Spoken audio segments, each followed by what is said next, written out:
What is up, all you amazing people that follow me around the world? As y'all know, recoil control is something very, very important in Warzone 2.0. So I decided to test out every single rear grip in the game, which fortunately for me, there is only 3 of them. So is there really a difference between the rear grip that is meant for recoil control and the other ones that are not? That's what we're going to be testing in today's video. Let's jump right into it. And as well, special shout out to my newest members who give me a huge extra support to the channel. And you can become one for as low as 99 cents a month. Link is in the description. So we're going to be using the RPK, as yes, it is still one of the most used weapons for long range, and we are going to be using the 3 different ones. One is for flinch resistance, the other one's for recoil control, and the other one's for sprint to fire speed. Now, all of them I did tune to the maximum of their recoil control ability, and again, we're going to see what the real difference is between these. So the first one that we're going to be testing is this one, the Ivanov ST70 grip, which is going to be the one that supposedly gives you the flinch resistance. Sorry about that. And remember, I did tune these for recoil control. So we're just going to do a 10-meter test. We're going to test it twice and compare it.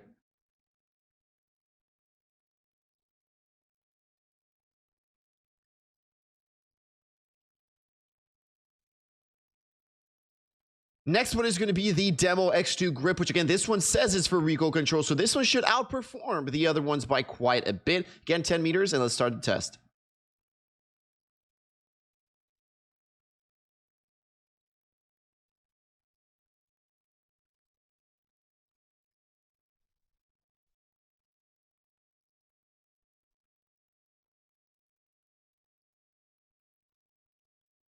All right, let's move on to the last one. Now we got our last one, which is the True Tack grip. And again, this one is meant for sprint to fire speed and just ADS speed in general. So for quick on the draw, we're going to go ahead and test this last one.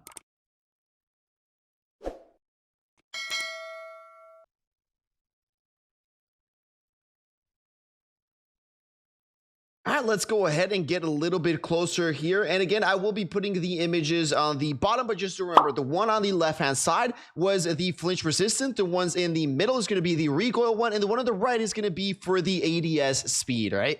So now, as far as the first test goes, we can definitely tell that the flinch was definitely the worst one.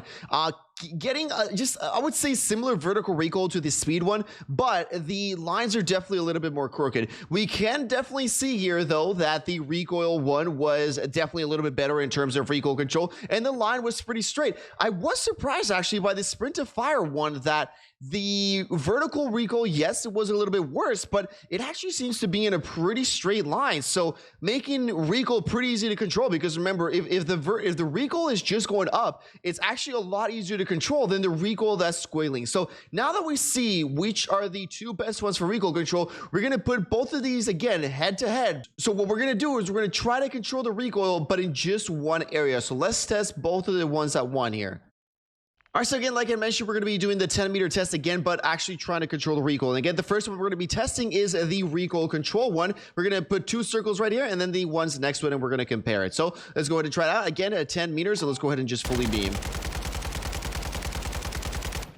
So you guys can see, pretty easy to control the recoil. I mean, I've only got 1 recoil attachment on this gun.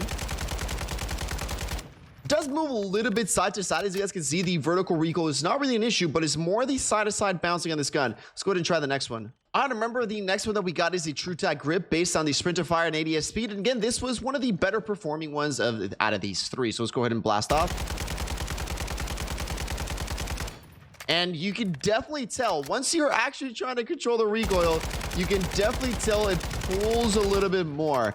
So we're going to go ahead and just compare both of these. So let me just take my camera out. And again, the one on the left is the recoil control one. The one on the right is going to be the ADS speed one. Now, again, I think the second one on the right did a little bit better with the recoil control, but definitely at first, you can definitely feel a lot more of that vertical recoil, right?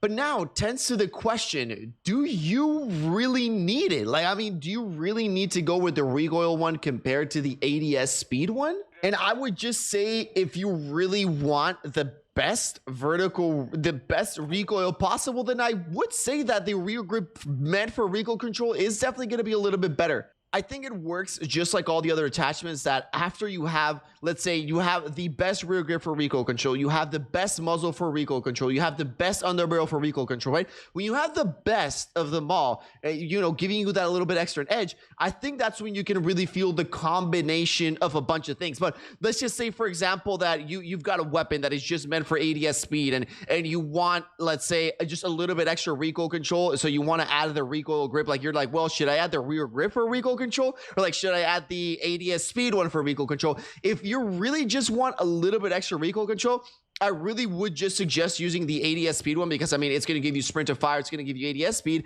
and it's going to give you just a little bit better recoil control than if you wouldn't have it. So again, if your purpose is just to give it a little bit better, I would definitely go with the one that gives you the speed. But like I mentioned before, if you want your gun to be just truly beams, you know, like the best recoil possible with every single attachment, then I would definitely recommend using the rear grip that is meant for recoil control. Let me know what you guys think. Peace out, and I'll see you all in the next one.